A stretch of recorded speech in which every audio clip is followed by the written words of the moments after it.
here.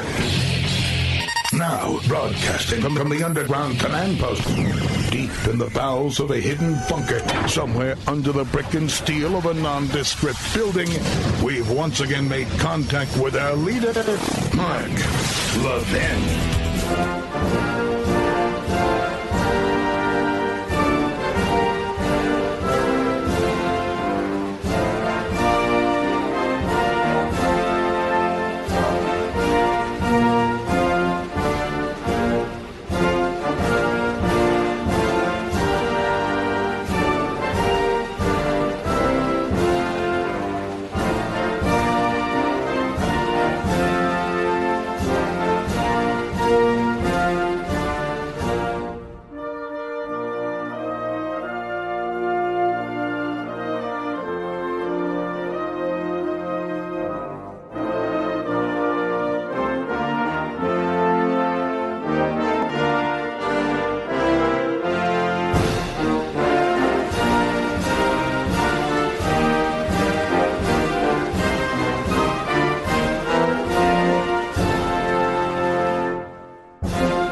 America, Mark Levin here. Our number, 877-381-3811.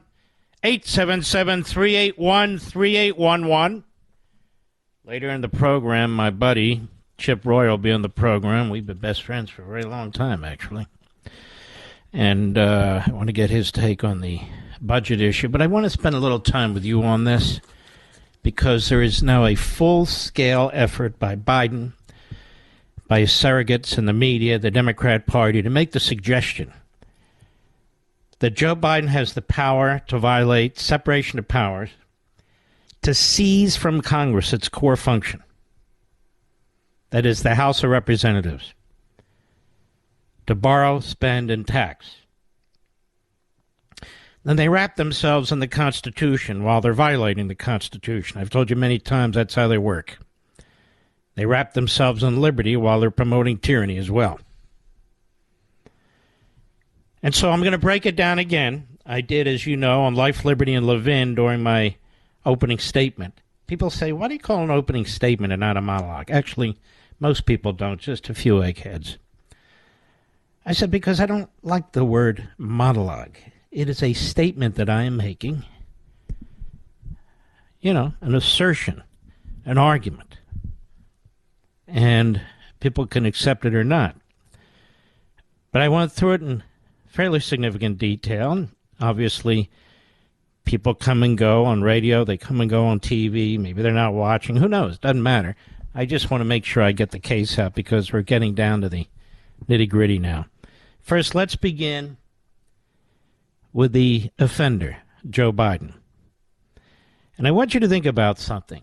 If Donald Trump or Ronald Reagan or either Bush said, I have the unilateral power to issue bonds. I have the unilateral power to lift the debt ceiling. In other words, I had the power, and my party had the power, to pass a budget that was wildly out of control, and now I have the power on my own to force the American people to pay for it. Now, ladies and gentlemen, that is as dictatorial and totalitarian as it gets. And I don't care about Lawrence Tribe and the other old buffoons who are out there twisting the Constitution to accommodate their needs. We don't put up with that crap here. Period. But here's Biden in Hiroshima, Japan. And he's questioned yesterday by the Deuce, Peter Ducey. Cut to, go. And Mr. President, on the debt limit, you said already, I've done my part. Do you think that if there is a breach, nobody is going to blame you? Of course no one will blame me. I know you won't. You'll be saying Biden did a wonderful job. I know you. Would you be blameless in a default situation? On the merits, based on what I've offered, I would be blameless. On the politics of it, no one will be blameless. And by the way, that's one of the things that some are contemplating. I actually had. Well, I got to be careful here. I think there are. You can tell that he's losing with it. It's painful, isn't it, Mr. Producer? Anyway, he says, I think there are some MAGA Republicans. Go ahead.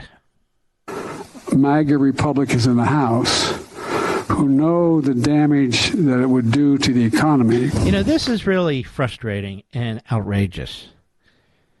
He acts like MAGA Republicans, that is, Republicans who have and do support Donald Trump in the House. And by the way, 75 million of you. That somehow you're the kamikazes, speaking of Hiroshima, that you're the kamikazes. That you're the ones who want to take down the economy. He's spending like a drunken Marxist. He's demanding that Republicans raise the debt ceiling for his spending and McConnell's spending. They're saying, no, we've got to start to trim this budget, trim the sales, and they're not even talking about a massive amount of money. And so now there's MAGA Republicans who want to take down the economy. This guy is, as I've told you before, a lousy, nasty street politician. And as I've said over and over, he's just a serial liar. That's all he is. Go ahead. Because I am president and presidents are responsible for everything, Biden would take the blame, and that's the one way to make sure Biden's not reelected. Aren't you Biden? What do you think? Biden's not. No. You're not even in the United States when you're making these comments. You're in Hiroshima, Japan.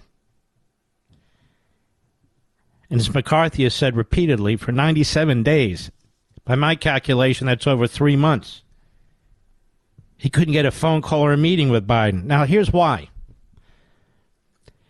Because Biden and the Democrats figured they could play chicken and the Republicans would buckle. They figured the House Republicans wouldn't stay united. They were wrong. And they figured they'd be chopped to pieces by the Senate Republicans. There are some, but Mike Lee took the leadership in the Senate and got 43 of them to sign a letter in support of what the House Republicans did. Now, keep something in mind when you're debating with your family and friends and neighbors. The Republicans already raised the debt ceiling, but they want some cuts. But they already voted to raise it in the House. Schumer won't bring it up for a vote because they want all spending covered, no matter what. No matter what. And spending is so completely out of control. Now, what about this 14th Amendment that we've discussed at length? We started discussing this months ago. I remember discussing it years ago.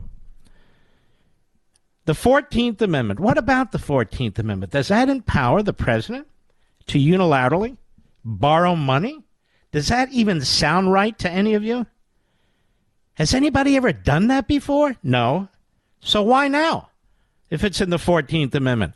Why even negotiate with the Republicans in Congress if it's in the 14th Amendment? Why even waste your time with Congress at all if it's in the 14th Amendment? Just do it. You don't have to wait till the brink. If you think you have that power, you could have done it 5 months ago. Frightening, isn't it? We fought a revolution to have representative government, this fantastic constitution, to get away from a monarchy, and now we have this guy. Here he is, cut 3, go.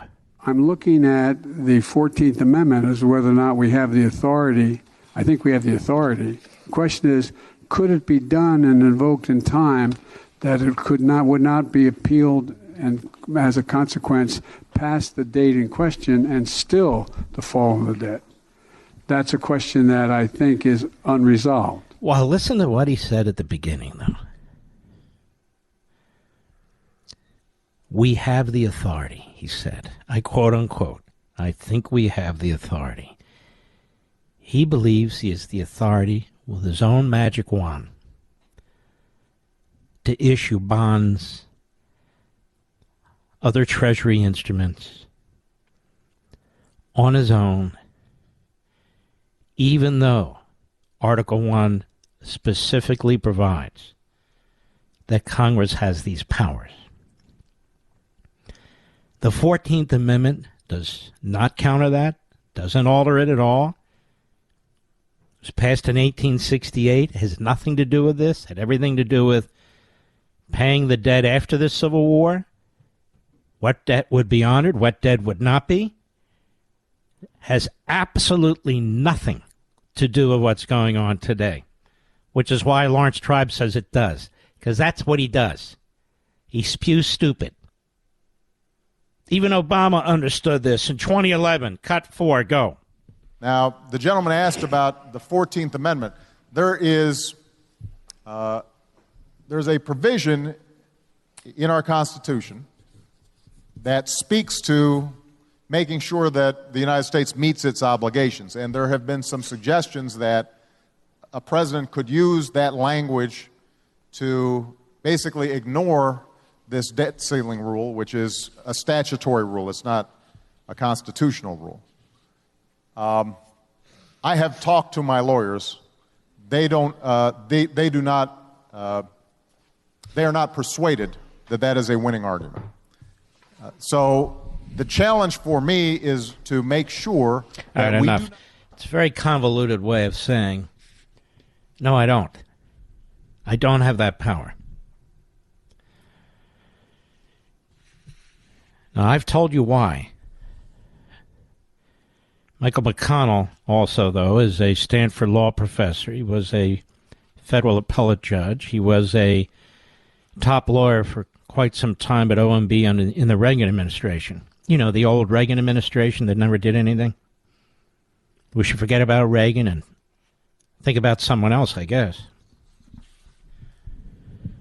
And he recently wrote in the New York Times, President Biden is playing a dangerous game. The federal government's deficit spending is about to exceed the amount Congress has authorized it to borrow. And the Treasury has run out of what are known as extraordinary measures to stave off disaster. Congress and the President must negotiate a compromise resolution or the nation faces the prospects of a default. The House of Representatives has already passed a bill that would raise the nation's debt limit by $1.5 trillion. By $1.5 trillion. That's not funny money. That's a lot of money. Coupled, however, with proposed spending cuts. And its Republican leaders have signaled a willingness to negotiate. Mr. Biden instead has demanded that Congress raise the debt ceiling without conditions. The House Republicans' insistence on negotiations and compromise is not hostage-taking, quote-unquote. It is the ordinary stuff of politics. Two sides can posture all they want, but in the end, Congress and the President have to reach an agreement. That's not a bad thing. It's a good thing. The Constitution does not permit a unilateral solution on either side.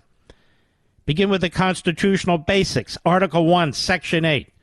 Lists the powers of Congress. The first clause of Section 8 provides Congress may lay and collect taxes. The second clause provides that Congress has the power to borrow money on the credit of the United States. These clauses are absolute. The executive branch cannot impose taxes or borrow funds on its own authority. Together with the power over spending, these powers are known as the power of the purse, which belongs entirely to the legislative branch. These provisions have pride of place among Congress's powers for a reason. Before the so-called Glorious Revolution of 1688 and the English Civil War, the Stuart monarchs asserted the power to tax and borrow without parliamentary approval, which effectively meant the power to rule without Parliament, which I just mentioned, without Congress. The result was not just autocratic rule at home, but also periodic defaults on the royal debt, astronomical interest rates for government borrowing, and ultimately civil war. Well, our framers didn't wish to recreate the Stuart monarchy, and the first two clauses of Section 8 reflect that aversion. The power of the purse may be the most fundamental element in our system of checks and balances, and I'll add, and Joe Biden wants to seize them from the House of Representatives. I just am appalled and disgusted by the way this is reported. The debt limit is nothing more than an authorization from Congress to borrow a certain amount up to the certain limit, a certain limit. The debt ceiling is not a restriction on what would otherwise be the president's ability to borrow. It's an authorization for the executive branch to borrow up to that ceiling. Above that, the president may not go. Nonetheless, Biden's advisors reportedly are contemplating violating the congressional debt limit based on a far-fetched interpretation of Section 4 of the 14th Amendment, propounded by some academics. Previous administrations have flirted with this idea, but all rejected it.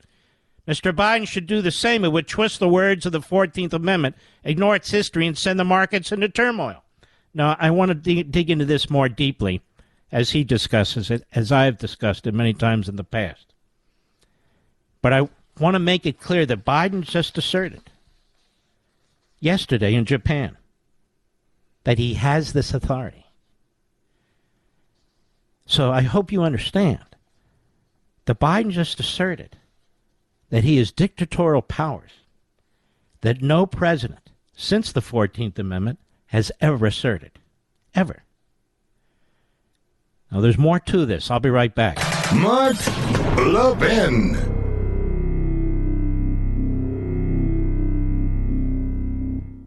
Now, I know you guys are worried. Federal Reserve staff said banking crises fallout could push the economy into recession this year.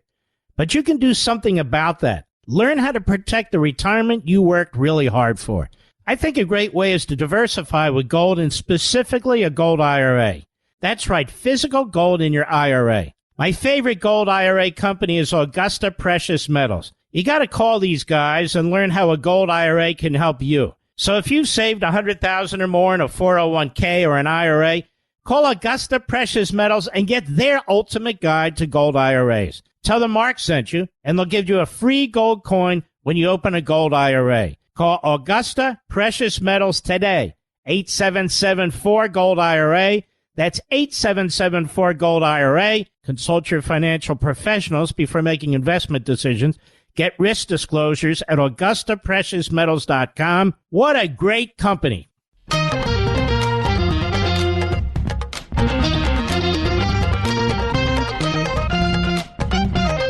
This isn't complicated, ladies and gentlemen. The 13th, 14th, and 15th Amendments were passed after the Civil War by the Republicans, the Republican states.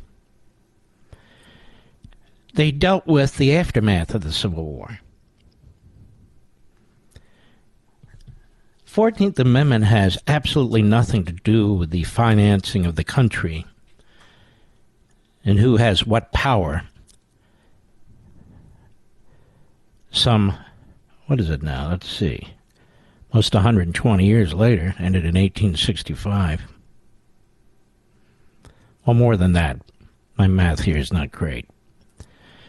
160 years almost. But that said, states would never have ratified an amendment that would give the power to raise money, to pay off debt to the President of the United States. Ever. And they didn't. And neither does the language of the 14th Amendment. We're going to get into this now, as we must, unfortunately. I feel like we're in this endless position of having to defend the Constitution line by line, almost word by word, every damn week. But that's what we'll do if we have to. I'll be right back. Now, I know you guys are worried. Federal Reserve staff said banking crises fallout could push the economy into recession this year. But you can do something about that. Learn how to protect the retirement you worked really hard for. I think a great way is to diversify with gold, and specifically a gold IRA. That's right, physical gold in your IRA. My favorite gold IRA company is Augusta Precious Metals. You got to call these guys and learn how a gold IRA can help you. So if you've saved $100,000 or more in a 401k or an IRA, call Augusta Precious Metals and get their ultimate guide to gold IRAs. Tell them Mark sent you, and they'll give you a free gold coin when you open a gold IRA. Call Augusta Precious Metals today, 8774-GOLD-IRA. That's 8774-GOLD-IRA. Consult your financial professionals before making investment decisions. Get risk disclosures at AugustaPreciousMetals.com. What a great company. This is the nation's town hall meeting, and you can join in at 877-381-3811. I challenge Lawrence Tribe. I challenge any advocate of the view that the 14th Amendment provides Biden with the power to unilaterally raise the debt. I challenge them to point to a single member of Congress in 1868 who said such a thing. I challenge them to point to a single state representative or state senator during the ratification process of the 14th Amendment who said such a thing. Just one. I challenge them to find one speech from any of these members that said what they today say is meant by the language in the 14th Amendment. There is nothing, not one of any of the above. Nothing. And I enjoy good debate. I really do, ladies and gentlemen, as will become clear in the days ahead. That said, there's nothing. Let's go on with former judge, law professor Michael McConnell, not to be confused with Mitch McConnell. Section 4 of the 14th Amendment, enacted in the wake of the Civil War, says the validity of the public debt of the United States, authorized by law, shall not be questioned. The immediate purpose was to prevent future Congresses, if controlled by pro-Confederate Democrats, from repudiating pension obligations and other debts incurred to win the Civil War. No doubt it applies beyond those narrow circumstances, but by its terms it does not authorize the President to borrow more money in violation of Article 1, Section 8, Clause 2, which is the article, section, and clause that explicitly, folks, me speaking now, empowers Congress to do these things. Congress. But by its terms, it does not authorize the President to borrow more money in violation of that section of the Constitution, nor does it authorize the President to impose taxes in violation of Article 1, Section 8, Clause 1, which gives, again, the power to Congress. By its terms, it does not augment the President's powers one iota. Nor does Section 4 have anything to do with payment of the national debt. It does not make it unconstitutional for the United States to run out of money. Nice idea, but impossible. Section 4 prevents the only institution of the government that could deny the quote-unquote validity of the debt, namely Congress, from doing so. For the United States to fail to pay interest or principal on its debt, he writes, would be financially catastrophic, but it would not affect the, quote, validity, unquote, of the debt. When borrowers fail to make payments on lawful incurred debt, this does not, quote, question, unquote, the validity of those debts. Their debts are just as valid as before. It's just that the borrowers are in default. More on that in a minute. Moreover, even if the President were to issue new bonds without congressional authorization, again, which he has no authority to do, the text of Section 4 makes plain that these bonds would not be constitutionally binding. Only public debt, quote, authorized by law, unquote, meaning by statute, has that status. Were President Biden to issue bonds on his unilateral authority, the bond market would know that those bonds were not backed by the full faith and credit of the United States. In other words, ladies and gentlemen, Biden has no more authority to issue bonds than I do. He has none. Sensible investors would not purchase such bonds or would demand such a high risk premium as to make them uneconomical anyway. Some people assume that the President's power to issue new debt would be resolved legally by the Supreme Court, but in fact, it would be resolved for practical purposes by the bond markets before the courts could even act, and the resolution would not be a happy one. And this is what Biden's worried about when he mumbles on. I don't think I can invoke it in time. President Biden has only one real choice if he wishes to avoid the default, says Michael McConnell. He has to negotiate with Congress. the branch of the government with the authority over borrowing and spending. If that means agreeing to spending reductions, that's hardly a disaster. That's hardly a disaster, especially with a fat, bloated Marxist budget like this. Excuse me, those are my words. That it was previous presidents have done. Indeed, as vice president, Mr. Biden negotiated just such a deal with Obama and Congress. The idea that the 14th Amendment gives the president unilateral power to borrow is dangerous nonsense. Dangerous nonsense. And yet Biden says he does have that power. What do you make of that, America? But this is where the Democrats are. Stephen Cohen, who is a reprobate, low IQ buffoon out of Tennessee. Remember that jerk during testimony and what was he, eating a sandwich or something in front of the microphone, Mr. Producer, to prove some point? Chicken. Why was he doing that again? Nobody remembers other than the fact that he's an a-hole. Cut 5, go.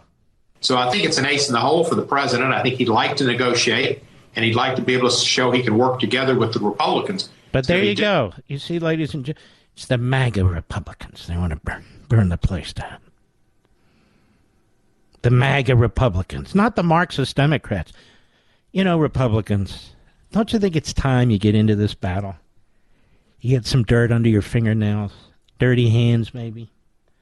Don't you think it's time you call them the Marxists that they are, while they make up names for you?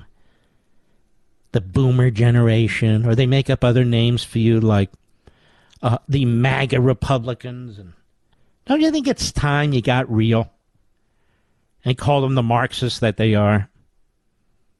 Jeanette Yellen, a.k.a. Janet Yellen, on Meet the Depressed. Let's hear what she has to say. This could be interesting. Of course, they have Chuck Todd there, so nothing's interesting. It's dull, it's boring, and it's moronic. Cut 6, go. Is the 14th Amendment fall into the category of extraordinary measures? Is that a sentence, Mr. Producer?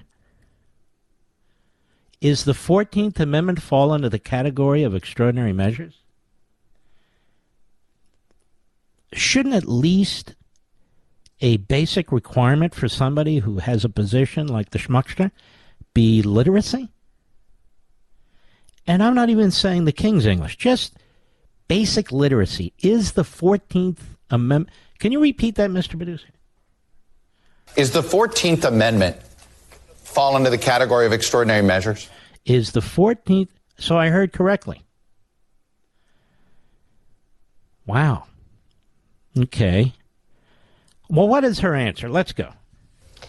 Well, extraordinary measures is used in a different way, but there has been much discussion of the 14th Amendment.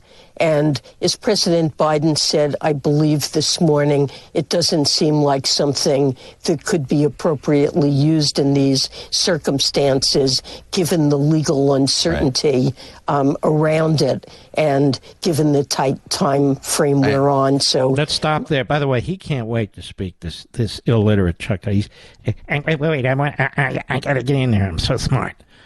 First of all, she got it half right and half wrong.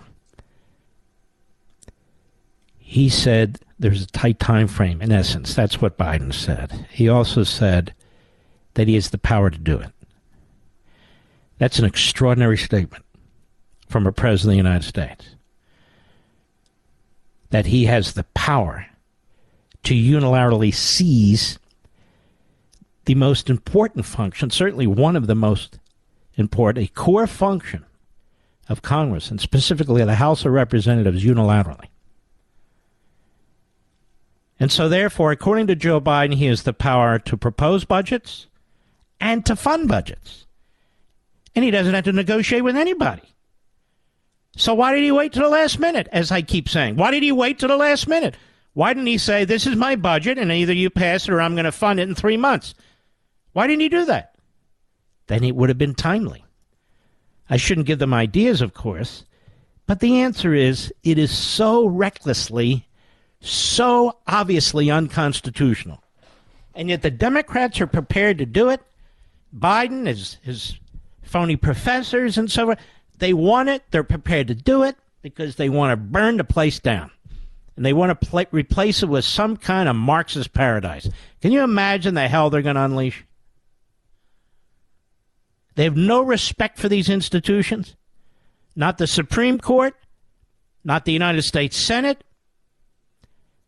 If they can't attack it directly, they attack it surreptitiously. Look what they've done with the FBI and the intelligence agencies. Look what they've done at the border. This is a wrecking crew. That's what it is. Go ahead. Hope is that Congress will raise the debt ceiling. They did raise the debt ceiling. But they didn't raise it as much as the Democrats want. No, what's this guy, Kahana's name? What is his name from California? Ro Khanna or something? I saw him on TV lying. That's right, Ro. You can call in if you like. I've had it. My teeth are sharp. I'm ready to take on anybody at this point. Ro, whatever. Come on the show. You said something on TV that was an extraordinary deception to the American people. You said this budget already passed. True. This money has already been spent. That's false. All the money's not spent until the end of the fiscal year. The end of the fiscal year is September 30th, not May 30th. And that budget was passed as fast as possible by the Democrats in Congress. You voted for that, Ro, as well as the Democrats in the Senate and the McConnell team. The McConnellites. They're not really Republicans. I don't know what they are. All I know is I don't like them. But anyway, they rushed that through, and now they're saying, you guys got to pay for this. And by the way, they voted on it late. They're supposed to pass a budget by October 1st. That's when the weird fiscal year of the federal government begins. But they waited till after the election. How does that work? They pass all these little continuing resolutions.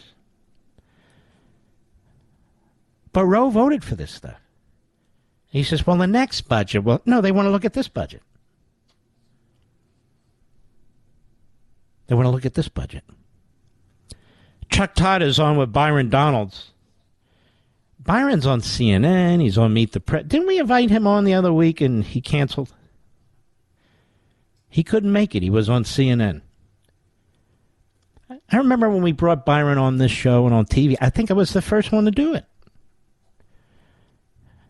Well, easy come, easy go. Let's continue. Listen to this. Because Byron's a sharp dude. Cut 7, go. Former President Trump said about the debt ceiling in 2019. Take a listen. I can't imagine anybody ever even thinking of using the debt ceiling as a negotiating wedge. Why don't you agree with him on this? Well, first of all, stop.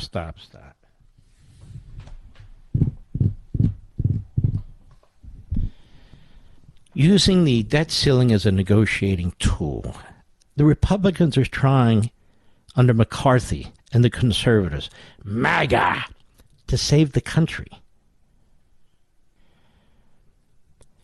If Joe Biden gets his way in 10 years, the on-budget national debt will be almost $51 trillion. It's 32.5 or 7, depending on how you count it, trillion today. Is that good for America? And we won't be able to undo that. Here we finally have fiscally relatively responsible members in the House doing everything they can with a tiny little majority. Up against Washington, up against Biden, up against the Senate Democrats, and quite frankly, the McConnellites, up against the media, with a tiny, tiny majority.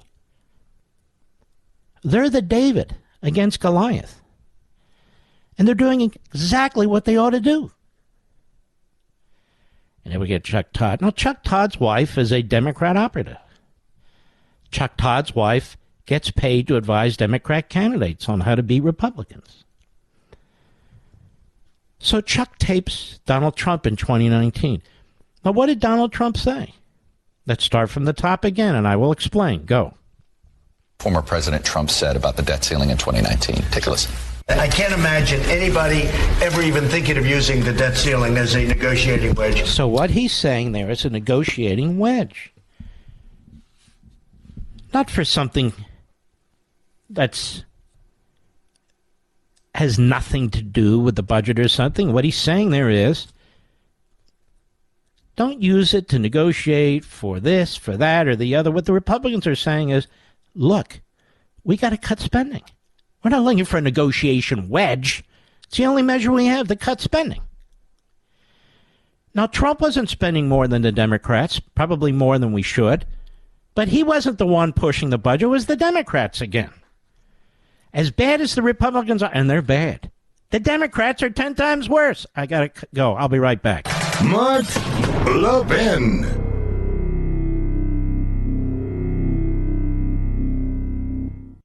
Now, I know you guys are worried. Federal Reserve staff said banking crises fallout could push the economy into recession this year.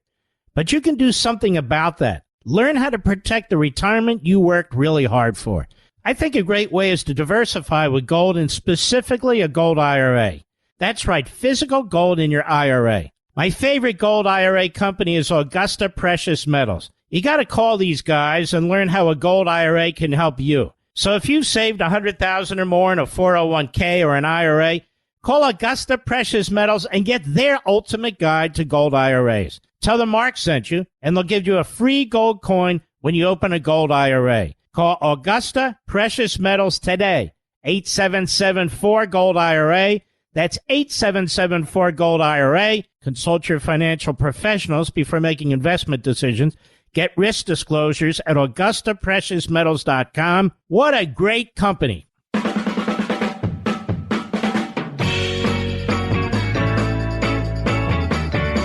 We will have our buddy Chip Roy on.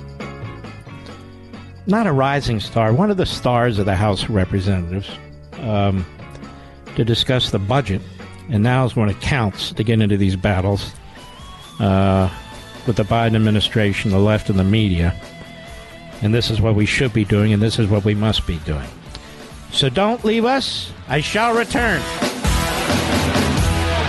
This segment of the podcast is exclusively sponsored by Pure Talk. Pure Talk offers great coverage and can save your family money on your wireless bill every single month. Go to puretalk.com to find the plan that's right for you. Thank you again for listening, and thank you so much for this sponsorship, Pure Talk.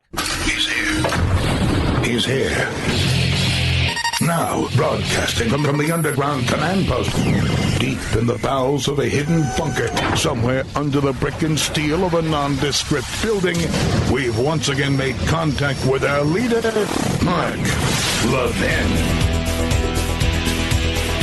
Hello, America. Mark Levin here. Our number, 877-381-3811. Hello, 877-381-3811. Oh, I'm sure this has been played to death already on radio, but you know what? I have no idea if it has or not. And many of you don't either. For all I know, this is the first show and the last show that you listen to during the day, during the evening. And I was taught that by El Rushbo himself. Don't assume anything. And so I don't. Ice Cube. Ice Cube. You know, the... what would you call him, Mr. Producer? Ice Cube. He's an actor. He's a rapper. And I remember Jared Kushner became friendly with him. I believe my buddy Mort over there at ZOA became friendly with him too. Mort Klein. And, excuse me. And he made a statement that is so true on the Full Send podcast, whatever that is. So true. Charlemagne the God can't keep up with Ice Cube. Because Charlemagne the God should have said this a long time ago, too. Cut 10, go. I don't know what's going on in the African American community when it comes to that. You know what I mean? Like, black people have supported Democrats, you know, overwhelmingly for 50, 60 years. And nothing has changed. So something's got to change. What about that? Don't tell LeBron that. Don't tell Whoopi Karen Goldberg that. No. Don't tell them that. I mean, the Democrat Party is a religion for so many Democrats. For so many Democrats. This is what they've grown up on. It's a religion. And they're not giving it up no matter what. It's too bad other people of faith don't feel that way about their own faith and religion. But for so many, as Marx had hoped, Marxism, via the Democrat Party, I would say, is their religion. And it comes before everything else. And as I often say, the Democrat Party, much like the Communist Party, for the Democrat apparatchiks, is more important than the country. And a guy like Ice Cube sees right through it. Sees right through it. I think it was, I'm trying to remember, another very well-known African-American actor, whose name escapes me, of course, when I need it. He did an interview, and he said, "Stop calling me an African-American." He said, "I'm a black American. I fought for this country. My people have been here a very, very long time." Morgan Freeman. That's exactly right. Morgan Freeman. And he said, "I'm not an African American. I'm a black American."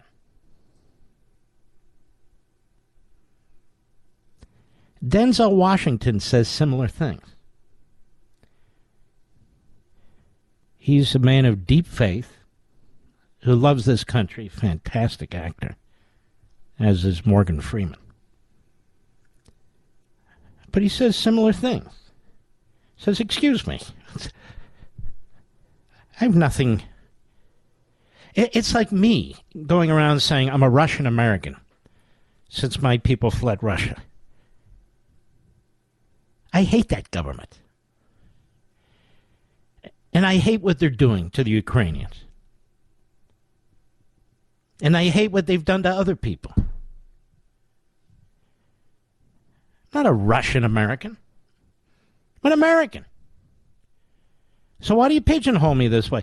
But even more to Ice Cube's point, what the hell has the Democrat Party done for them? Oh, I can't wait, Mr. Producer. My tongue is bit. Or is it bitten? In other words, I can't speak right now. And then we have the NAACP. The NAACP is owned by the Democrat Party. It's owned by the Democrat Party. Wasn't always that way. You know, the NAACP under...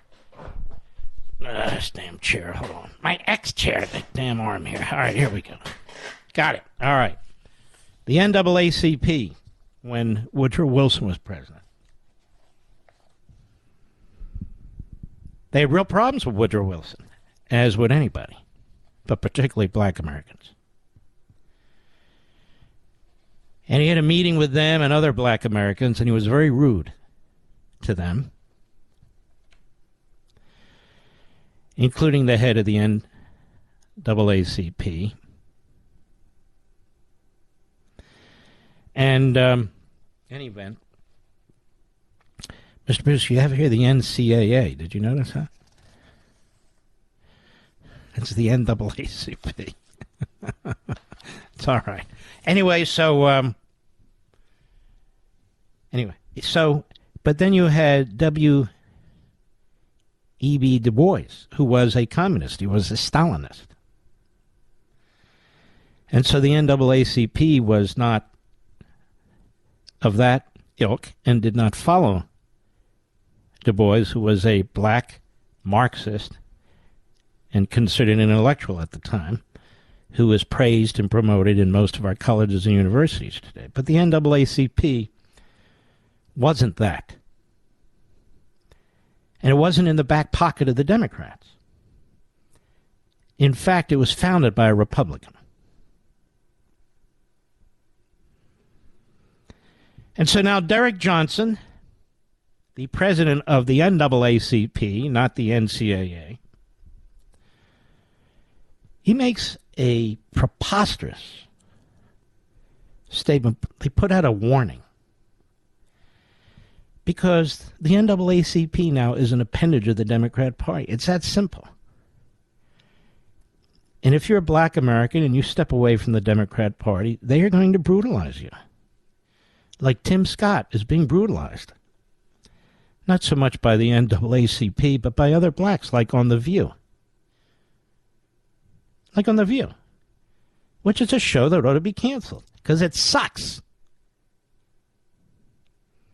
I mean, how hard is it to get 5 or 6 yentas on there yammering away with their usual knee-jerk liberalism and their... Anyway, so here's Derek Johnson about Florida. Now, as you know, we now spend a lot of time in Florida. There's a lot of black people in Florida. There's a lot of brown people in Florida. There's a lot of immigrants in Florida. All over the Caribbean, from all over the country, from all over the world. It's a true melting pot, Florida. Unlike, say, Vermont, which is a melting pot of, people from Switzerland, Norway, Sweden, Germany. But Florida's a true melting pot.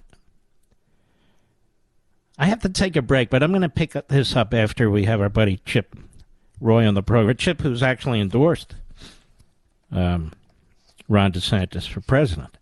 But that said, travel to Florida, beware. Beware of what? And if you travel to Florida and you're of the LGBTQ plus community, beware. Beware of what? What, the children are being protected in public schools?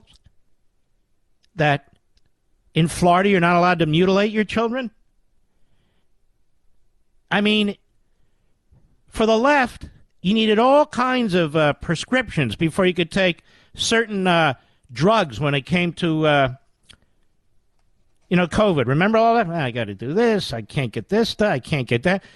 But for the left, lopping off penises and growing them or adding them to little girls or taking their breasts off at the age of 7, that's okay. That's okay.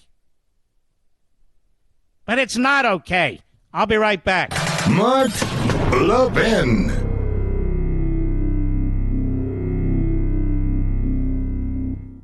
Remember the last time you got a quote-unquote free phone? You started out feeling great, then came the hefty activation fees, 4-line requirements, and of course the binding contract. Don't fall for it again, folks. Only Pure Talk gives you a free 5G Samsung Galaxy phone without the feeling you've been duped. Just sign up for Pure Talk's unlimited talk, unlimited text, and unlimited data plan with mobile hotspot for just $55 a month and get a 5G Samsung Galaxy for free. That's right, unlimited everything at a fraction of the price of Verizon, AT&T, or T-Mobile. Here's another thing. You'll be on America's most dependable 5G network. How do I know? I'm a customer. Make the switch to Pure Talk, the wireless company I'm proud to stand behind, because they're proud to stand behind me and you. Just dial pound 250 and say Mark Levin, and you'll get a free Samsung Galaxy when you sign up for unlimited talk, text, and unlimited data. Again, go to puretalk.com, use promo code Levin Podcast, Levin Podcast, to start saving today. All right, it's always a pleasure to have Chip Roy. And Chip, how you doing, buddy? Good, Mark. How are you? Hope you had a great weekend. I did. I hope you did, too. All right, Joe Biden doesn't want to negotiate to the extent his people have spoken. They want to blow the budget through the roof, as well as the debt. I spent a lot of time on this Sunday on Fox, as well as behind this microphone. Chip, where are we today? Do you know? So I don't have the latest and greatest because I'm in the Rules Committee where we're actually fighting over student loans and a bunch of other, stupid bills from our Democratic colleagues. We're trying to stop them. But what I do have from my last conversation with Kevin earlier today, I know he was meeting with the president today. News reports are that the tone was better, but they don't have an agreement. The fact is the president is still living in, fantasy land, that they can just straight up ignore our common sense positions while they try to enrich the elite through the use of their government and corporate cronyism policies, right? That's the bottom line. Our efforts and what we're trying to do, it's not just about money. People are losing sight. I think it's just about dollars and cents and debt for the sake of it. It's not, although that's important. It's about ending the subsidization of the things that are against the American dream and every hardworking American family out there. Stop funding an FBI that's undermining our freedom and that's politicized and going after the former president and going after Scott Smith in Loudoun County. You know all too well because you know that area. And, it's about stopping the subsidy of a great big, billion-dollar corporations with all these Green New Deal subsidies. And it's about ending an IRS expansion which targets the poor and minorities more than anybody else. This is about propping up their rich elitist buddies and advancing their radical leftist agenda. They know it. They know the American people are onto it. We've got them in a corner. We've got them on the ropes. Now we got to finish this off and make sure we do something right for America. Now, a couple of questions here, Chip. Number one, this constant reference to the 14th Amendment. There is no 14th Amendment bailout here. I've spent a lot of time on this. Others have too. If Biden does reach for the 14th Amendment, that is the gravest attack on the House of Representatives in the history of the House of Representatives by seizing the borrowing, spending, and taxing authority and using it in the executive branch. What do you think the Republicans in the House would do about that? Well, we've been having a few conversations. We're hopeful that even this crazy administration under Biden would not go that far. I think get the joke. The Wall Street Journal laid it out fairly magnificently today, pointing out that literally that constitutional provision is about, you should actually prioritize paying the debt. That's the obligation that we're supposed to do, but you don't get to make the decision about how we borrow money in order how to pay for that debt. You just literally don't. It would be patently unconstitutional. I would like to think we'd be able to win that in court very quickly. But look, I'm just going to tell you how I would react. I can promise you that what they cannot do is manufacture money and print it. And when we get to September and we're dealing with the government funding mechanism, if the executive office of the president wants a single dollar that is appropriated for its existence, then it better darn well not think about doing this kind of thing. Like, this is literally getting into a separation of powers war and a constitutional crisis if they choose to invoke the 14th Amendment unlawfully and unconstitutionally to do what they do not have the power to do. And I would encourage all my Republican colleagues to be just as blunt that would be, basically open warfare with the Constitution by this Democratic administration. Well, you'd have a president proposing a budget and funding a budget. I don't know how much more dictatorial I can get than that. And clearly that's not what the framers intended. And by the way, that's not what anybody who voted in Congress for that amendment, the 14th Amendment, ever said. No. And that's not what any of the ratification debates, any member of the state legislatures ever said. They're making this up out of whole cloth. And to me, this would be the most dire attack on the Constitution, not just in our lifetime, but to me, since the Civil War. You can't just seize power from another branch of government. But I want you to understand something, Chip. The President of the United States in Japan yesterday said he thinks he has this power. It's a timing problem, so he may not be able to use it because of the courts. But he actually said, I think I have this power. Now, I don't know of any president who's ever said that. Even Obama backed off of that. Yeah, it's clear that he doesn't have the power, but it's also clear that he doesn't even know what he's saying, right? And I'm just sitting here in the Rules Committee where I just quoted back to the Democrats testifying the exact quotes from Nancy Pelosi where she laid out very specifically that the President of the United States didn't have the power to forgive these loans to the tune of $500 billion for these student loans. It was very clear. Most Democrats agreed that was not something the president had the power to do. I'm hopeful the court will strike that down this summer, but Congress should be acting right now to defend Article I powers against an overreaching executive branch. And we're doing that with the Congressional Review Act in Rules Committee right now. We're going to pass that this week. And we're doing it in the debt ceiling debate, right? We include that provision in there to say we should remove it. It's unconstitutional. It's inequitable. It's wrong. And so, the president doesn't have this authority. He might think he does. I don't think he actually thinks he does. He might say he does, but he doesn't. Federal government continues to take an enormous amount of money every month, regardless of what Congress does, no matter what happens to the budget, to the debt ceiling. Yep. It's not like the people stop paying their taxes. So you're taking, what, $350, $400 billion a month, correct? Right. That's right. And that doesn't stop. Now, Social Security, even under the theory of a trust fund, it doesn't need Congress to approve anything because it still operates under the old theory that there is a trust fund and that money's put aside. Same with Medicare. Same with the VA. Same with much of the military, as a matter of fact. And even the statutes that have been passed in the past prioritize these things. So there are ways, it's not the best way to do things, but there are ways for the Treasury Department to prioritize things, correct?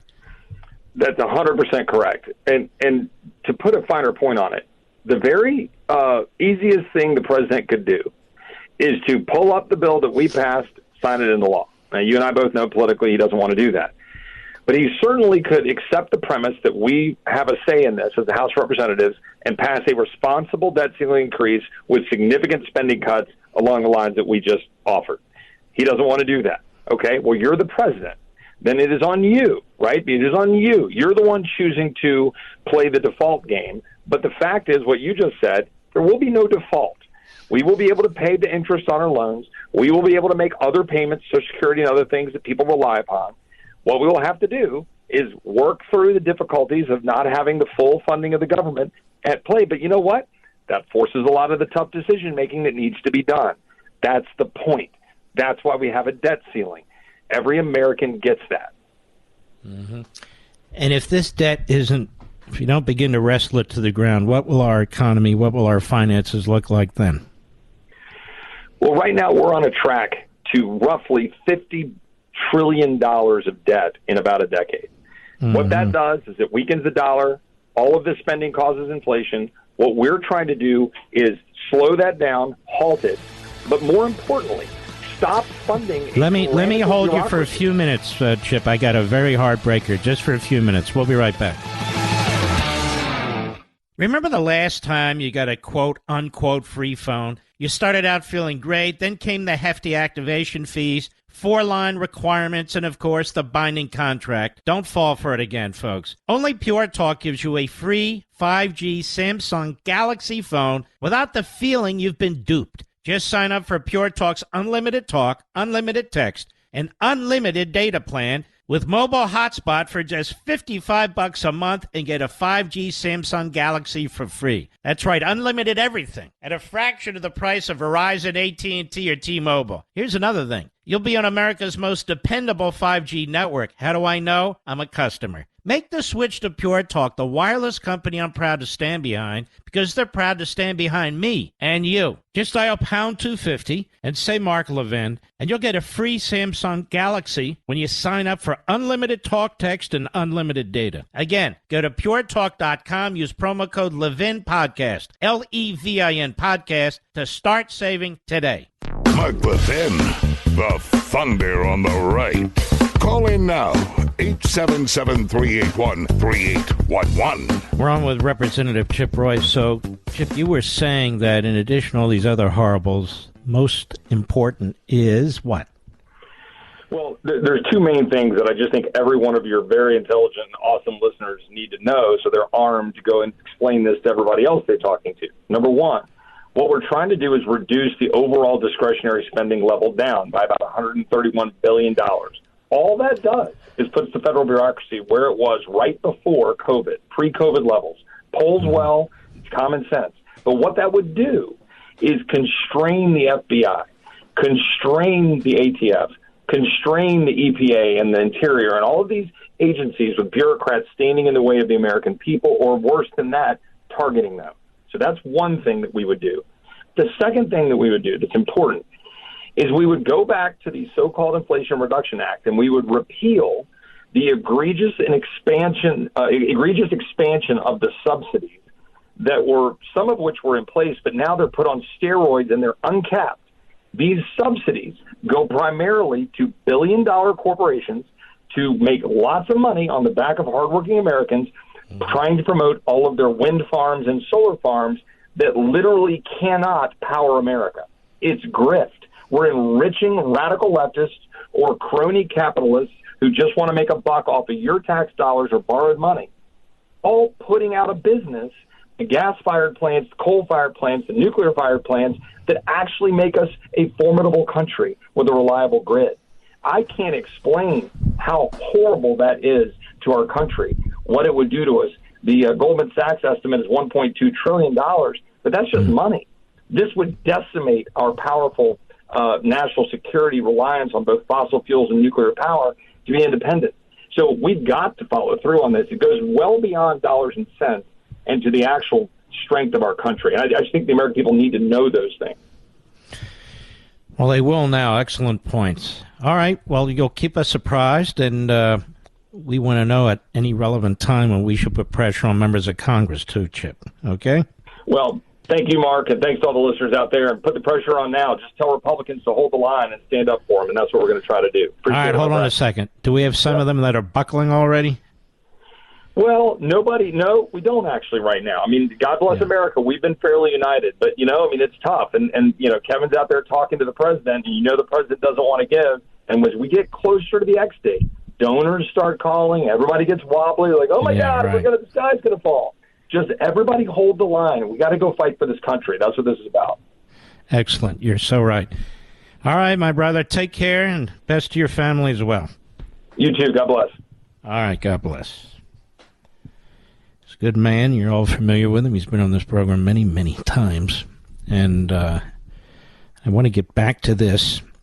The NAACP president, Derek Johnson, on CNN today. Now, Derek Johnson is getting much more attention than he deserves because he did this ridiculous throwdown with the governor of Florida that if you're black, or he says African American, or you're LGBTQ, you should be travel warning to Florida. Is somebody being bothered in Florida by the state authorities if they fit into any of the LGBTQ plus categories? No, they're not. Folks, the governor is trying to protect little kids from educational bureaucrats. He's trying to protect little kids from the teachers' union. He's trying to protect little kids from people who want to mutilate them at a very young age, prepubescence. The governor should get a ticker tape parade for what he's doing. He's not threatening a single adult in that state unless they take their views and try to apply them into action against little kids, mostly who are not their little kids.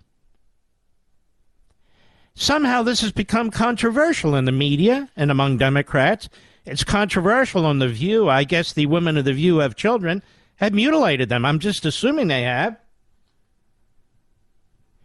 They've taken circumcision a little too far. You understand what I mean, Mr. Producer? And so they've taken a meat axe rather than precision. But the point is, what Governor Ron DeSantis has done is not controversial to over 90% of the American people if they're told the truth. It's like Joe Biden saying, this MAGA, hello, anyone home? It's like Joe Biden saying that the MAGA Republicans are book banning. The MAGA Republicans, that is, people who are patriotic, people who care about their children, parents, many of whom are Democrats, independents, unaffiliated, who go to school board meetings, do not want their children exposed to pedophilia, dressed up as education. I mean, it's unbelievable what's going on in these schools now. And so here's the head of the NAACP. He's telling all you black folks out there, don't go to Florida. It's very dangerous. I want you to ask a black person who lives in Florida, what's the gravest threat they face? You know, I posted immediately on this, and of course the backbenchers regurgitated this, and it's good. It's good they're paying attention. This jerk doesn't put out a travel warning for Chicago. This jerk doesn't put out a travel warning for Philadelphia, or virtually all of our major cities, where young black teenagers are killing other young black teenagers. In fact, this jerk doesn't say a damn thing about it. And neither do the jerks on The View. And none of the jerks on the left. Because they can't. Because they have all kinds of narratives floating around, and that's not one of them. So let's listen to this. On CNN today, Sarah Sidner asking Derek Johnson of the NAACP. Cut 11, go. You just heard the words of DeSantis himself calling this call. It's Governor DeSantis to you, Missy.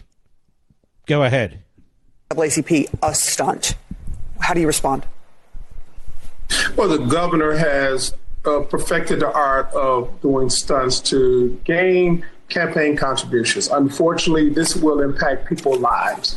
We should not use race or othering as a tool to weaponize against people. And unfortunately, for a large percentage of the Floridians, that's what he has done. Therefore, How so? How so? How so? I'm serious. How so? What has he done? Othering people. No, that's what the left is trying to characterize what he's doing, which is utter and complete common sense. He's not othering people. What is it with the language, too, by the way? We've lost our language in this country. But nonetheless, othering people. He's not othering anyone. He's telling the bureaucracy, the surgeons, some of whom get carried away with their craft, may I say, and others, keep your damn hands off the children. Now, when they're adult, they'll make up their own minds. But we're not going to do it for them. We're not going to do it for their parents. We're not going to do these things. Not in Florida. And so people are flocking to Florida. You know, it's an amazing thing. States are being depopulated. People can't get the hell out fast enough. They don't want to leave. Many of them have been born there. There's generations of family there. They're comfortable in their home, but they can't stand what's going on. And they can't change it. They're outvoted. So they leave. And we've never seen this. I mean, we've seen it in different cycles in America, but certainly not within the last few decades. People are literally getting up and moving. They've had enough. They don't want their kids to be brutalized. They don't want their kids to be brainwashed. And now if you stand up for basic parental rights, basic morals, the nuclear family, books in schools that are not explicitly pornographic and perverted, apparently there's something wrong with you. And apparently there's something wrong with the president of the NAACP. What kind of a jerk is this? I'm being perfectly honest. What kind of a jerk is this? Stands up for black people? Really? Like Florida's the problem? No, Florida's not the problem. Illinois is the problem. That is Chicago. Philadelphia is the problem. New York City's the problem. That's the problem, pal. And as for the LGBTQ community, is there like a whole neighborhood? They call it a community, Mr. Badu. Is it like the LGBTQ? What is it? A gated community? I don't know. What is it? How ridiculous. How ridiculous.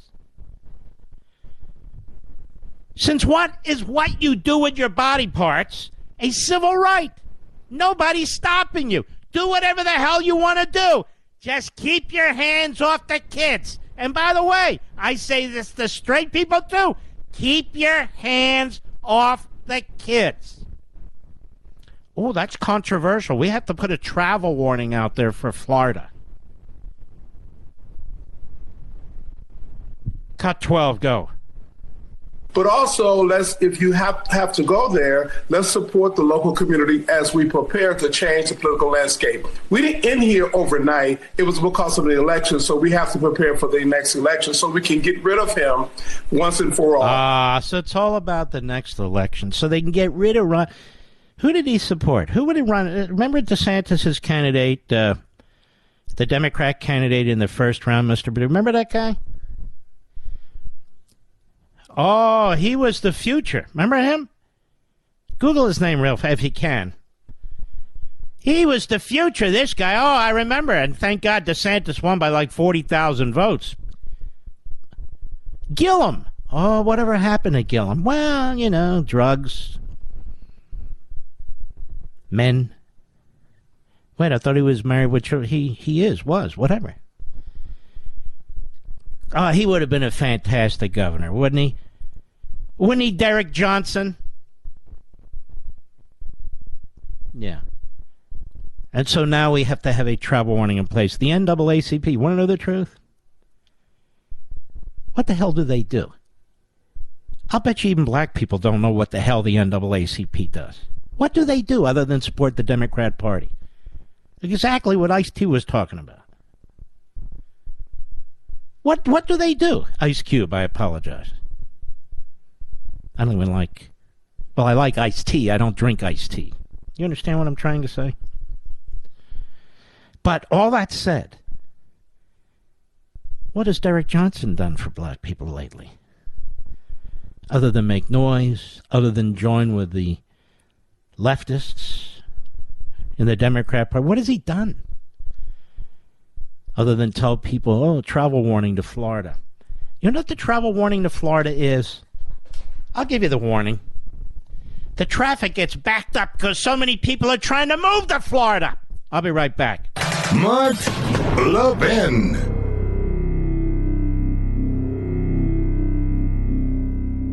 Remember the last time you got a quote-unquote free phone? You started out feeling great, then came the hefty activation fees, 4-line requirements, and, of course, the binding contract. Don't fall for it again, folks. Only Pure Talk gives you a free 5G Samsung Galaxy phone without the feeling you've been duped. Just sign up for Pure Talk's unlimited talk, unlimited text, and unlimited data plan with mobile hotspot for just $55 a month and get a 5G Samsung Galaxy for free. That's right, unlimited everything at a fraction of the price of Verizon, AT&T, or T-Mobile. Here's another thing. You'll be on America's most dependable 5G network. How do I know? I'm a customer. Make the switch to Pure Talk, the wireless company I'm proud to stand behind, because they're proud to stand behind me and you. Just dial pound 250 and say Mark Levin, and you'll get a free Samsung Galaxy when you sign up for unlimited talk, text, and unlimited data. Again, go to puretalk.com, use promo code Levin Podcast, Levin Podcast, to start saving today. Here's Ron DeSantis. We talked about him. He was under constant attack now, and I warned you he would be. At Red Arrow Diner in Manchester, New Hampshire. You know, that sounds good to me. Probably get a good meatloaf. You know what I'm saying, Mr. Producer? With potatoes. Oh, my. Anyway, cut 13. Go. They want to have their own government, and they've had their own government for 50 years. It's massive corporate welfare. We're not doing that. They're going to live under the same laws as everybody else. They're going to pay their fair share of taxes, and they're not going to govern themselves. We, the people, are going to govern. And to put one corporation on a pedestal and let them be exempt from the laws is not good policy. It's not free market economics, and it's not something that our state's going to be involved in. And so we will not change from that. And so they can do whatever they want. I know people try to chirp and say this or that. The chance of us backing down from that is zero. Excellent. It's a leader. Cut 14, go. We are the first university system, first state to eliminate from our university system this idea of DEI. We signed the bill. It's gone as of Monday, and it stands for diversity, equity, inclusion, but in reality, that's a veneer to impose orthodoxy on the university. If you dissent from that, watch out. They even have, in different parts of the country, they've had prospective faculty have to take a DEI oath just to get hired. And these are folks, if they say, I believe everyone should be treated equal regardless of their race or ethnicity, they will mark you down for saying colorblindness and equal treatment. And so this has become a cottage industry. It's become actually a major grifting opportunity because you'll have these DEI consultants. They'll show up. Yeah, I would like to come and lecture about how capitalism is racist. Only if you pay me $50,000 an hour. And I'm like, okay, come on. So our view is that DEI, really the way it's practiced, stands for discrimination, exclusion, and indoctrination. And that has no part in our public institutions. So it's gone in Florida. This is why they hate him, because he takes on the culture. The culture is devouring our country because it's being poisoned by the Marxist left. But not in Florida, because he takes it on. So if you believe in the poisoning of our culture, maybe you shouldn't be a member. Maybe you shouldn't go to Florida. And if you believe in the poisoning of our culture, maybe you should join the NAACP, because apparently it believes in destroying our culture. I'll be right back.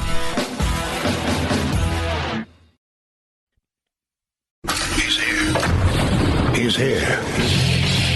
Now, broadcasting from the underground command post, deep in the bowels of a hidden bunker, somewhere under the brick and steel of a nondescript building, we've once again made contact with our leader, Mark Levin. Hello, America. Mark Levin here. Our number, 877-381-3811. 877-381-3811. Joe Biden his people put out a statement just now. I just concluded a productive meeting with Speaker McCarthy about the need to prevent default and avoid a catastrophe for our economy. We reiterated once again that default is off the table, and the only way to move forward is in good faith toward a bipartisan agreement. While there are areas of disagreement with the Speaker and I and his lead negotiators, Chairman McHenry and Chairman Graves and our staffs will continue to discuss the path forward. So in other words, we don't know what the hell's going on.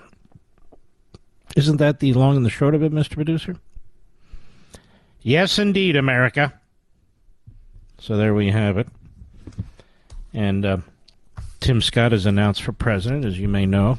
So he is immediately attacked by the morons on The View, of course. And it's really this Sunny Houston. She's got a hate on her like you cannot imagine. She and her husband and her family live in this massive estate. It's worth millions. Only in America. Only in America can people with no talent, none, be able to use our capitalist system and become enormously wealthy. The lap of luxury in the country, not just in the country, in the whole world. And then trash everything and everyone around them. Then you know.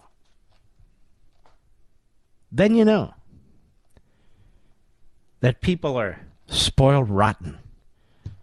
And the people on The View are spoiled rotten. Because they're largely stupid people who have no substance. And certainly within the last 10 years have accomplished absolutely nothing.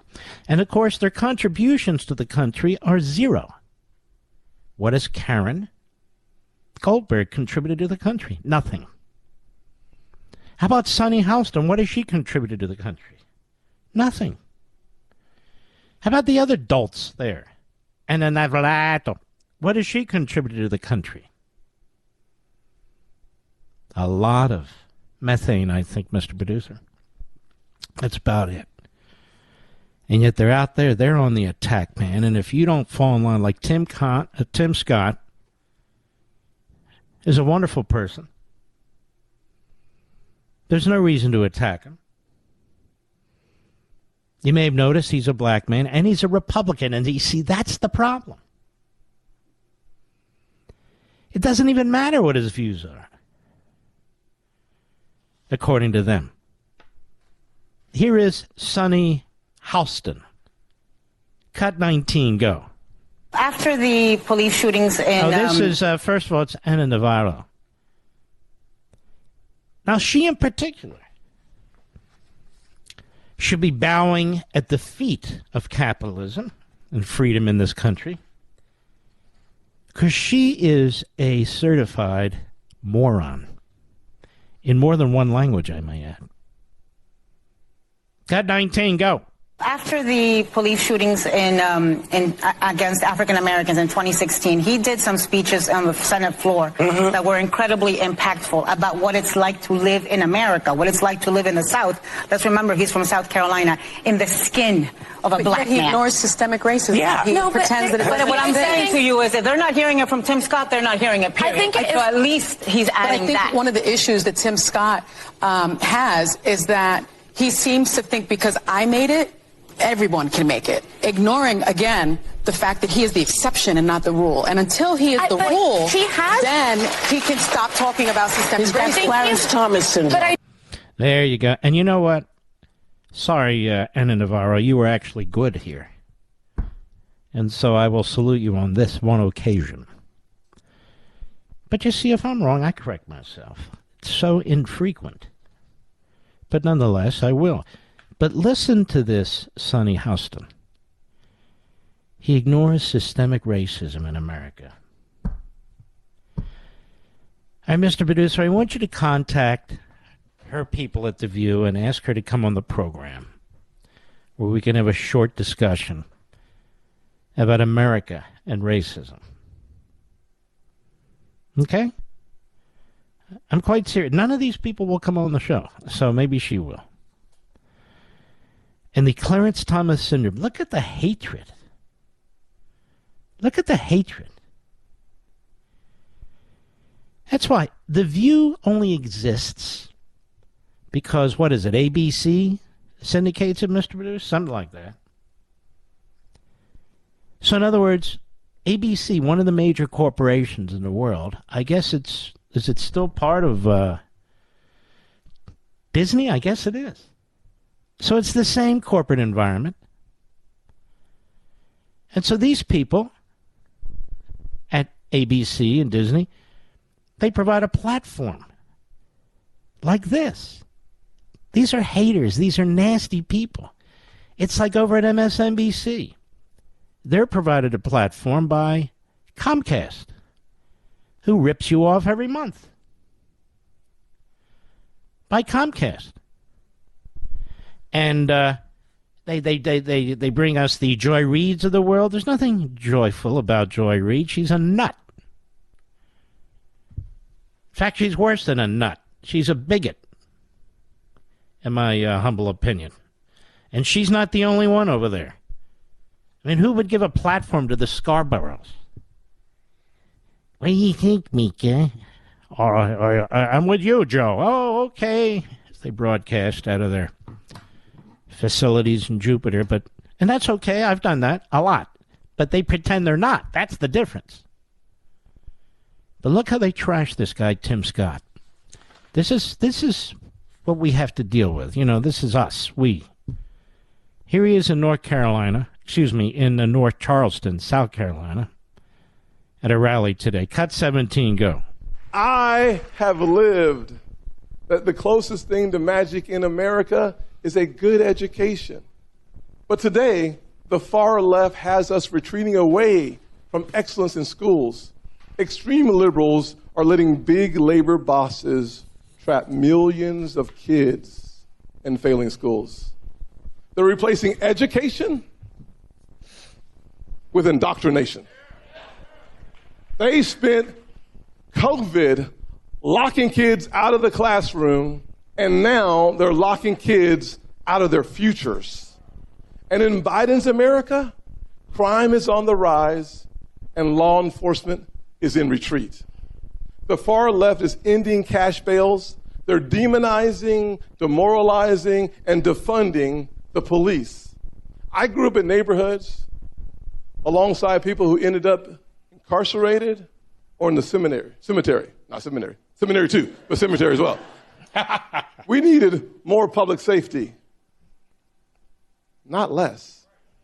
We cannot have innocent people at risk, police officers getting ambushed and attacked, and seniors locked in their homes from the time the sun goes down until the sun comes up. Mm-hmm. Yeah, he's going to be formidable in the sense that he speaks about these things from a position of experience. And so they're going to start gunning for him. They're going to put the real hate on him.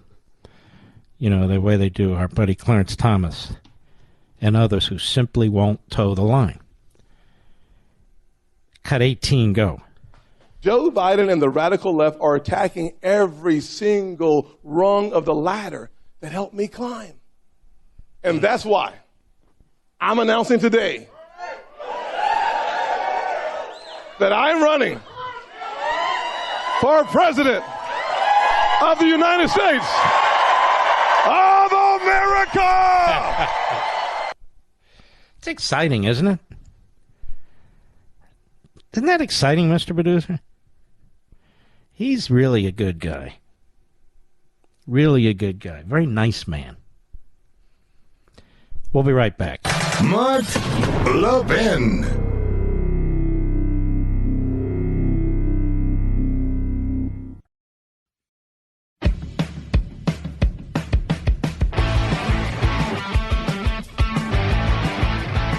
Michelle Obama, you're out there still? Yes, yes. You talk about a grifter. Well, maybe from time to time she'll do charitable work in between her many, many business activities. You know, she's a massively successful author. Oh, yeah. Sure, she's written her own books. No question. Who would dare to question her, Mr. Producer? Of course, she's written her own books. And they are just so swell about lifestyle choices. And what does Michelle know about lifestyle choices? Nothing. But it doesn't matter. Her name's on the book, so it sells a ton. They like her over there at The View. I have no doubt about it. No doubt about that. And she's with the in crowd. She's with the in crowd. And, of course, they've been with Netflix. Netflix, that's been in financial trouble a long time because they've developed their own TV programming, so to speak. Because the Obamas are very, very well-known TV producers and directors. And so they've made millions from doing that. Hollywood's taken very good care of the Obamas. What do they have? 5 homes, including a Martha's Vineyard, and they have a home somewhere else where they built a wall, you know, so that damn ocean wouldn't, you know, leach onto the property there. Spend a lot of money on landscaping. They don't want that kind of script to take place. No. And they give speeches. Oh yeah, especially Barack. They figure he can't stop talking, like Clinton, Bill Clinton, so we might as well pay him. And he goes, gets paid a lot of money. And he deserves it, of course he does. Deserves it. He's fantastic. Unbelievable. And so they're worth like $250 million, the Obamas. They are extraordinary Marxist revolutionaries. They are extraordinary Alinskyites, are the Obamas. And so Michelle figured everything she touches turns into money. And so they got a great idea. Let's have a Michelle juice brand. Excuse me? Juice! What happened to the organic garden? Excuse me, that was all a hoax. I mean, it was destroyed, of course. The Trumps did it. The Trumps destroyed it. Yes, yes. And so I'm looking here from Fox News. Former First Lady Michelle Obama's touted health drink, Plezi. Plezi. What does that mean? Plezi. Oh, what do I know? Would fail the health standards set by the Obama administration, a new Bloomberg report found. Oh, do tell. After discussing with 12 independent health professionals and organizations, the Bloomberg News organization found that Pleasy's current flavors released earlier this month would not meet the requirements to be served at elementary and middle schools. Uh-oh. But do they make money? That's the issue. These Marxist revolutionaries need to know if they're going to make money off the drinks. At least it's not like Kool-Aid, you know. Remember Jim Jones, Mr. Producer? Drink the Kool-Aid? Drink the Plessy. Under the Obama-era school meal regulations currently under review, U.S. elementary and middle schools may only serve water, milk, or 100% fruit or vegetable juice with no added sweeteners. And the regulations do permit schools to dilute juices with water, and none of Plessy's 4 current flavors meet these criteria.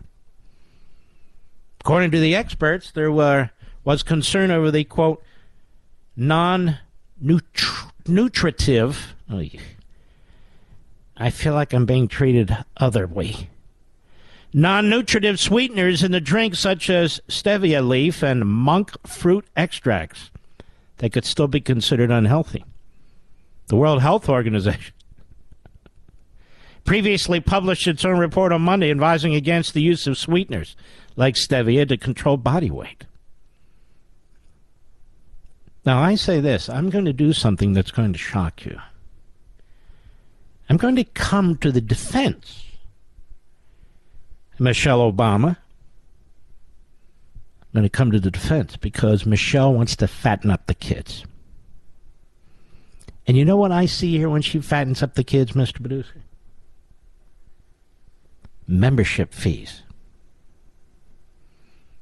to Fatties United. Michelle Obama is... I'm going to announce this right now. I'm going to give her an honorary position at Fatties United, or FU. Michelle Obama is perfect for FU, I would think. Nutrition experts are more critical of the former First Lady for promoting a brand that may ultimately be a less healthy option. She's been ill-served by advisors. Oh, those damn advisors. Who convinced her to start by targeting 6 to 12-year-olds with a flashy, ultra-processed beverage that may not be any healthier than diet soda, Gerald Manday, a nutrition professor, told Bloomberg. Oh, you're such a schmo, Gerald. You don't understand what's going on. The Center for Science and the Public Interest nutrition director, Bonnie Levin, added, kids are also better off getting the intact fiber in fruit rather than the processed fiber added to Plessy, floozy, whatever it is. Anyway, Michelle, welcome to FU. I'll be right back. Mark Levin, the research arm of conservative media. Call in now, 877-381-3811. No, not conservative. BoomerCon. Yes, that's what we do here. BoomerCon. Whatever that is. What's a BoomerCon, Mr. Producer? Do you know? Oh, I am. And I guess 14 million listeners are. I don't know. We'll find out. You know, there was some breaking news on my Sunday show on Fox. And apparently it wasn't breaking enough for the news. On the Constipated News Network and MSLSD? No. New York Slimes, Washington Compost? No. Even my news colleagues, my buddies at my favorite network. None of them picked up on it, did they, Mr. Producer? Did you find that strange that nobody at all picked it up? How about any of the conservative news outlets? Did you see it on any of them, Mr. Producer? Not one. And we are the highest rated show on the weekends, most of the time on Fox. Hopefully we will be tomorrow, too. But that said, no bragging. I'm just pointing it out. That's a big show. And you could tell, I think, Mr. Producer, when Brett Tolman, the former U.S. attorney from Utah, said what he said, that got my attention. I perked up a little bit because I actually listen to what my guests say before I'm trying to interrupt them. Now, I want you to listen to this. We can do it here. We have multiple platforms. I want you to listen to this. This is Brett Tolman, who was a U.S. attorney in Utah, really, really top lawyer. And he's very soft-spoken. So check it out. Cut 22, go. But you make a very good point. The U.S. attorney is nominated by the president, not the attorney general, and confirmed by the Senate. They are presidential appointees, and they serve at the pleasure of the president. So despite what the practices may be the last couple of decades, you're making the point, it's a very important point, that the U.S. attorney in Washington, D.C., I believe his name is Graves, that he has his own authority to act, that he doesn't have to sit around and worry about what the criminal division or the public integrity section or the U.S. Attorney's Office or the Attorney General or anybody else has to say to open an investigation at a minimum and to bring an indictment, correct? That's exactly right.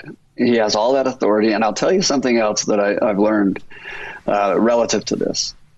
The outgoing U.S. attorney at the time of January 6th had identified a very small number of individuals that should be prosecuted and had indicated to DOJ that that was his intention.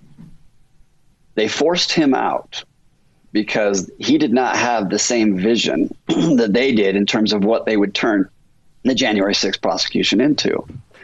And so I think about that and who they put in their place, and it is someone that will toe the line and follow what Washington, D.C. wants. And that is the greatest injustice we have, because now we see that they will make decisions and use their power to based on politics rather than based on the facts and the evidence, which would result in a lot of people being prosecuted and put in jail, including the Biden family. Did you pick up on that, folks? The first Biden U.S. attorney was removed because he wouldn't go along with the program that Mr. Graves did go along with enthusiastically, which was to throw a very wide net to track down people all over the country who'd not really committed serious crimes, jaywalking type stuff. And the Biden administration wanted to really brutalize these people. And I think try and harm the MAGA movement, try and harm conservatives, try and harm Republicans, which they're still doing today. The greatest investigation in the history of the FBI, are you kidding me? And he says the first U.S. attorney was pushed out because he wouldn't go for it. So they brought in this hack. He also said, by the way, during the course of the program, that he would have already indicted the Bidens. They had absolutely no justification for the 20 shell companies. They had no business whatsoever behind these companies. And they had no reason to take the money from the Communist Chinese or the Romanian government or front group other than their names, other than to try and influence the vice president. And this all happened when Biden was vice president. He said there was more than enough to indict them, and if he had been the U.S. attorney in D.C., he would have indicted them. Now think about that. That's a big deal.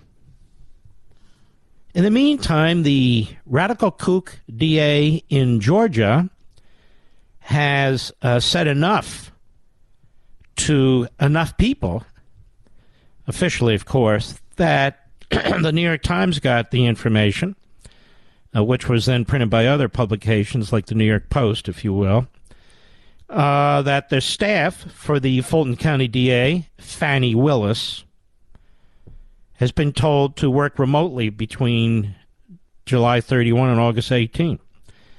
That she has requested judges in a downtown Atlanta courthouse not to schedule trials between August 7 and August 14, according to a letter to county officials. And so the implication is she's going to charge President Trump. So this is the next phase of the Democrat Party prosecutors expanding their criminal attacks on Trump. So this has not gone away. This has been going on 6 or 7 years now. It's not going to stop. And then the moron in the U.S. Attorney's Office in Washington, the special counsel, he'll drop a shoe. How much you want to bet they're on communication about timing? How much you want to bet? Why wouldn't they be? There's no law against it, so what'll stop them? Nothing. And then, unfortunately, we have people like Bill Barr and Ty Cobb, not the baseball player, but the goofball, the walrus-looking guy. The latter was a lawyer for Trump, and he's running around saying, basically, that Trump's going to be charged on a document case. And almost gleefully, Bill Barr is doing the same thing. In fact, they're giving cover to the charges. They're urging the charges. They're encouraging the charges. And I'm going to tell you why. In the case of Bill Barr, he hangs out in the same circles as as a number of these lawyers who are so offended. Andy McCarthy, same circles as Mike Ludig. Same circles. Remember, he was first appointed by old man Bush to be the Attorney General. And that's okay. I'm just making a point. That's his social circle. And so he and the others are very, very troubled by the document case, Needed to be criminalized. There needed to be a warrant. There needed to be a SWAT team, because God could only know what Trump took and what he was going to do with the information, the former president. And as far as we know right now, he didn't do anything with it. Certainly nothing that damages or threatens the country. And then we have the DA in Atlanta. Find me some votes. Ooh. Or the fake, quote-unquote, electors. Now, she's a DA in Atlanta. Even if fake electors are an issue, that's not for a DA in Atlanta to handle. First of all, it's not for any DA to handle. It's not for any prosecutor to handle. But if you pretend that it is, what does it have to do with a DA in Atlanta? Nothing. And then you have the usual rhinos there who are all in. Yeah, get them. Like Rafis, whatever the guy's name is. Long German name. Can't remember his name. Secretary of State and the former lieutenant governor. Yeah, just get him. The Democrats don't have people like this. They don't have this problem in their party. Their party is like I say, it is a religious experience. Very poor one, by the way. I said, like Jim Jones, but it's a religious experience. They're not going to turn on their elders. No, not the elder generation. We can't listen to them. We in the... What is this younger generation? What is it called, Mr. Producer? Do we even know? What name have they given it? Is it Gen X? I thought it was something else. Maybe it's the LGBTQ generation. Could it be? I don't know. I'll be right back. Mark Levin.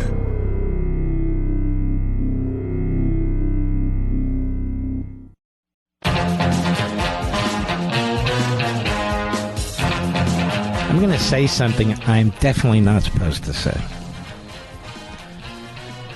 The likely... Should I talk about the release date, Mr. Producer? Even though it hasn't been finalized, but I'm pretty sure it is.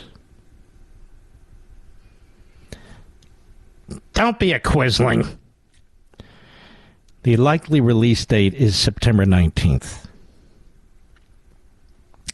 I don't mean to undercut my team, but they know that to be the case. So that's the likely release date. I'll let you know if it's not. There's nothing you can do about it on Amazon right now.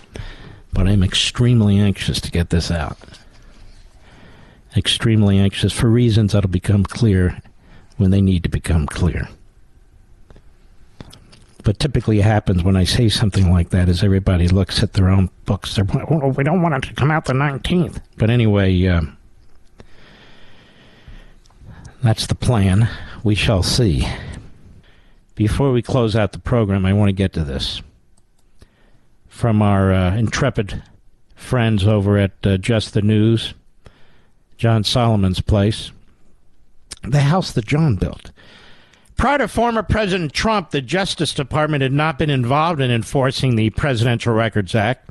According to testimony from a National Archives and Records Administration official, I hope Big Bill Barr is paying attention. Not that he matters. Not that he cares, rather. On Wednesday, the House Intelligence Committee released a transcript from an interview in March with NARA officials in which the agency's chief operating officer, William Bosanko, testified the agency had, quote, found classified information in unclassified boxes, unquote, for all presidential administrations from Reagan forward. He also said the boxes of materials were in the archives custody at the time the agency made the discovery. However, Bosanko, who said he has worked for the agency for more than 30 years, also said he was not aware that the Department of Justice had any involvement with enforcing the Presidential Records Act prior to Trump, former Vice President Pence, and President Biden, all of whom were recently found to have classified documents in their possession. In response to House Delegate Stacey Plaskett, remember we despise her, Delegate U.S. Virgin Islands, question about DOJ providing guidance to new presidential administrations for following the Presidential Records Act, Bosanko said he was not aware of DOJ being involved in that. And then with no DOJ involvement in that, the next time the Department of Justice would be involved is at the end, if necessary, if there's a referral from an inspector general, etc., he said, to do an investigation or to enforce conditions of the Presidential Records Act. Correct? Plaskett asked Bosanko. Correct, he replied. I am not aware of any other instance where the Department of Justice has gotten involved in this. Representative Elise Stefanik asked Bosanko whether there had ever been another case in which he had, for any reason, referred any previous president or vice president to the agency's inspector general. Prior to the 3 instances that have just happened, he said no. Former National Security Council Senior Director Kash Patel told Just the News on Friday, NARA's lack of referrals until the Trump presidency demonstrates that equal application of law does not apply to Trump and those who served in his administration. And he's right. He's right. So I wanted you to know this. Because if I don't tell you, nobody's going to. That's a big piece of information there. Big. Ladies and gentlemen, we salute our armed forces, police officers, firefighters, emergency personnel, our truckers, the men and women, the freedom fighters in Ukraine and Taiwan, and around the rest of the world. And all of you. I wouldn't be here without you, and so I'm blessed to have you here, and I know it. And God bless each and every one of you, the smartest people of all audiences.